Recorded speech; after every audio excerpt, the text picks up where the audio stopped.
Good day, ladies and gentlemen, and welcome to my humble, frozen, cold home in Livingston, Montana. Okay, I got a subject here. I'm just going to touch on this.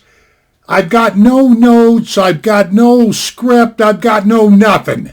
So more than likely, I'm not going to make any sense at all. But the subject today is watches. WATCHES,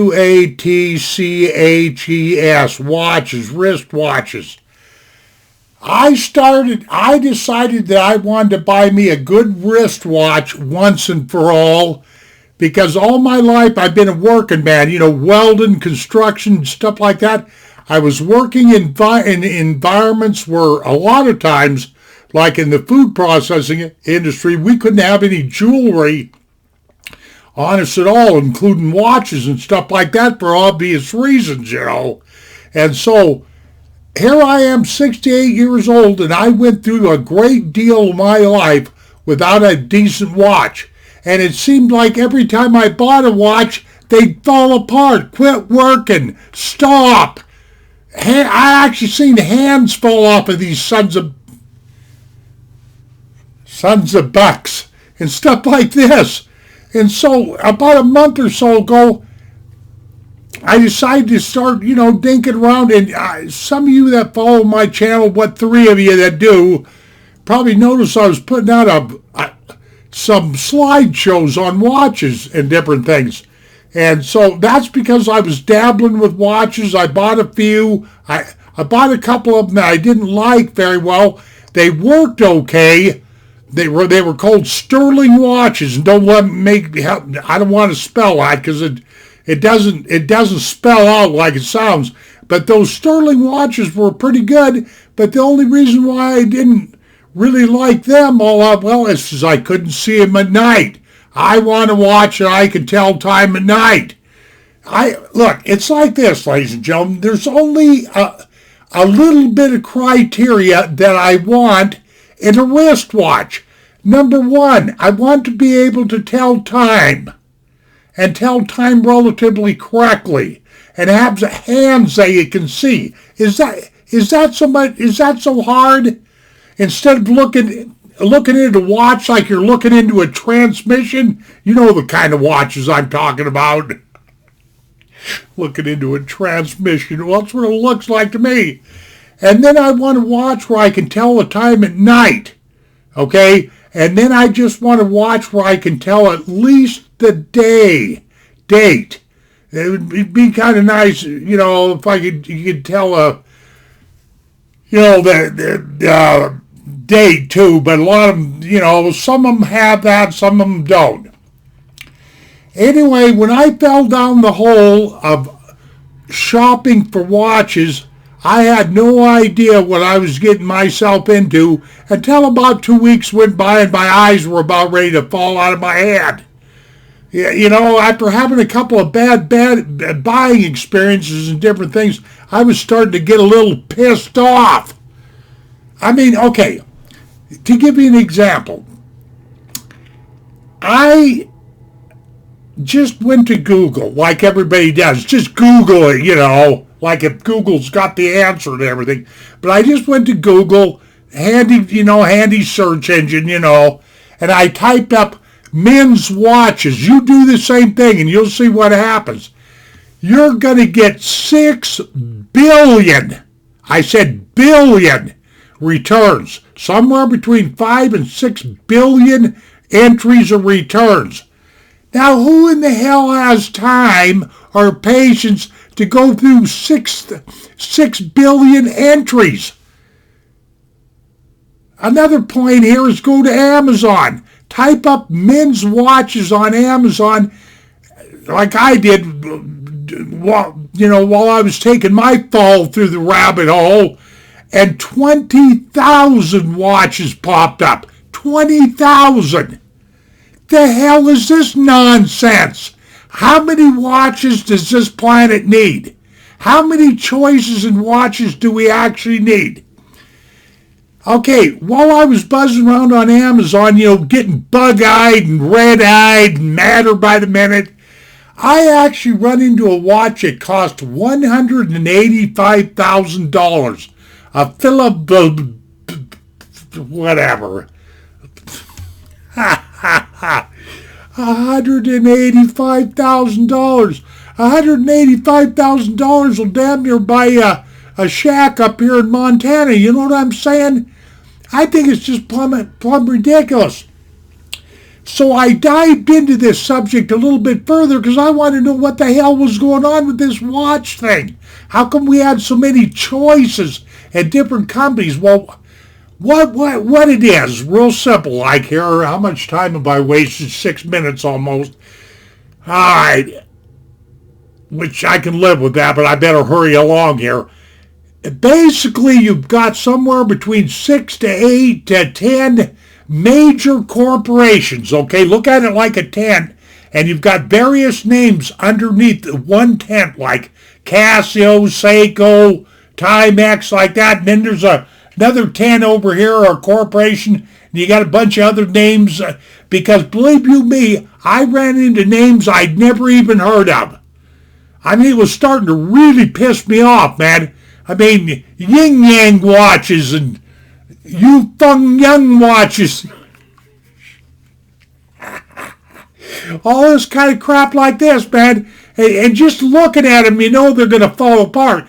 So I had to start studying the mechanisms, what drives these watches. There's 4 or 5 of them. I'm not going to get into it. And that, you know, because I don't have time on this file. Well, I could, but I'm not going to.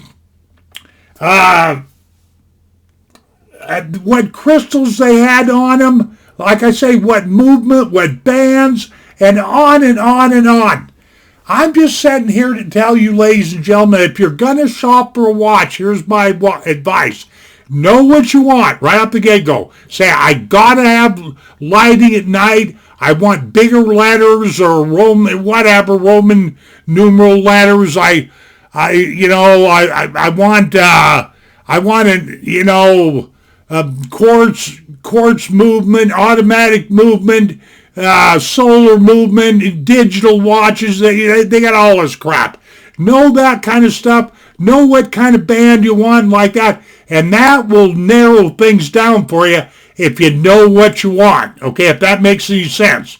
Now, this is what I settled with after weeks and weeks of studying and looking.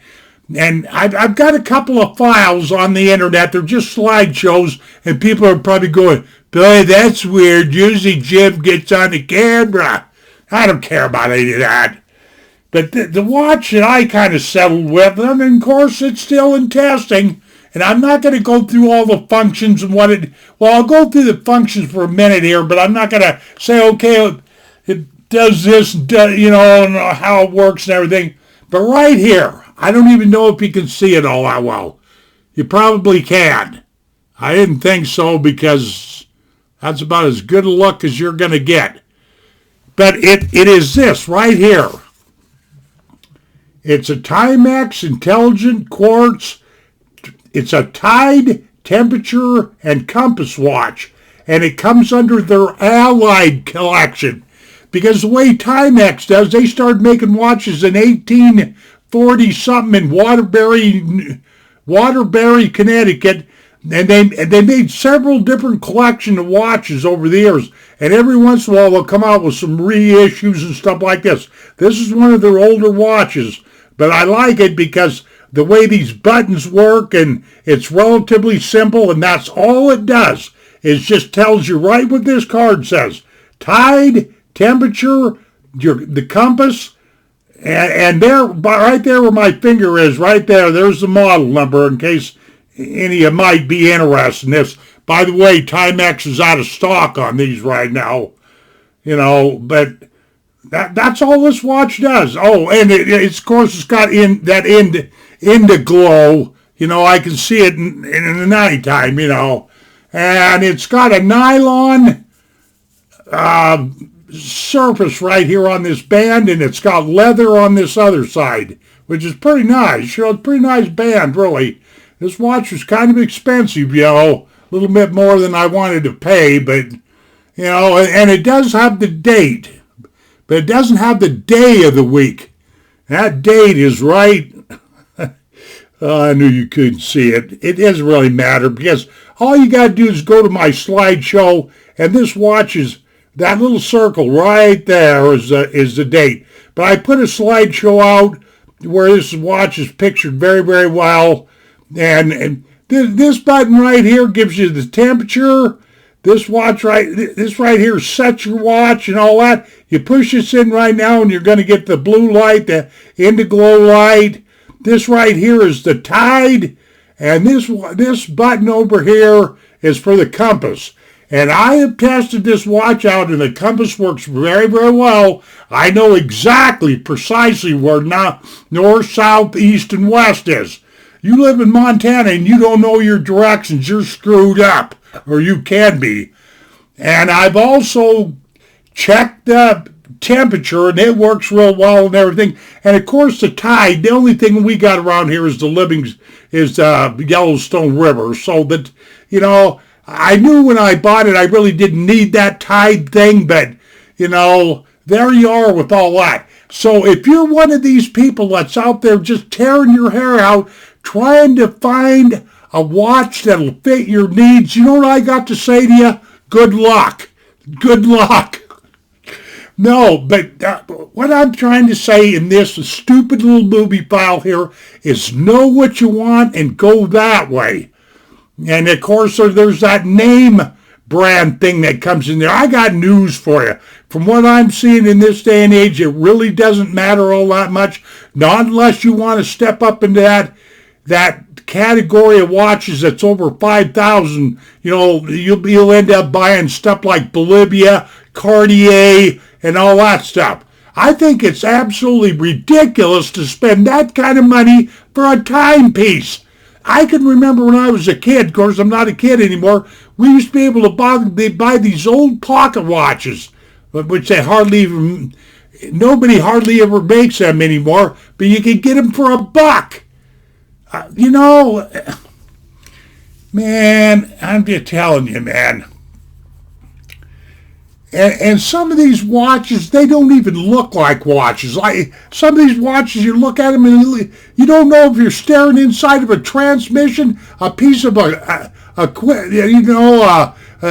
gearbox or what. It's plumb ridiculous. There's only a few parameters, and I wish that you people that manufacture watches would get this through your head. There's a bunch of old rednecks like me that don't want all these buttons and don't want all this bullshit. And and all that. Just a few things, be able to tell the time, be able to tell the date, be able to see the watch at night, have the watch run so it doesn't fall apart in, 1 week, and fairly good band and some good crystal on it and like that.